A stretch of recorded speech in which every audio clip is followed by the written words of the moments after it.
نبضي داوديال meel kasta naga daawanaysan halkan waxaan ku safranaa wadooyin kamid ah wadooyinka gobolada soo saraayay على جوجا عبد على حسن هذه الله بالكور حالتها هي جوجا مات بسم الله الرحمن الرحيم عاد لو جاي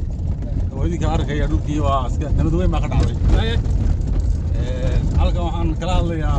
ninka waala leeyahay sidaan hoolay waa gartay mar anaga nin hawiya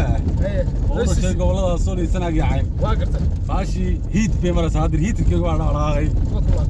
ka jiibso ayubtada kaaga dhicina ka jiibso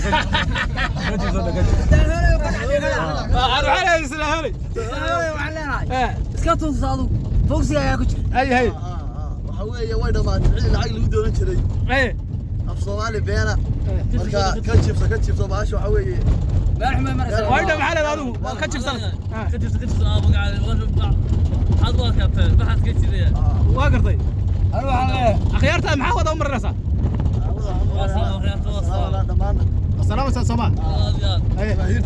adigana anu waxaan leeyahay ninka odayga yana waxa weeye wala noolku ay ku hargeysa waa gartay hadii noolku ay noolkana loo diray waxaan leenahay guriga ku noqon waa gartay kajiisa inta ay ka dhaafay wanigu waa kawta waxaan leenahay sidaas iyo nabad geliyo sultan hore ka jiifso ka jiibso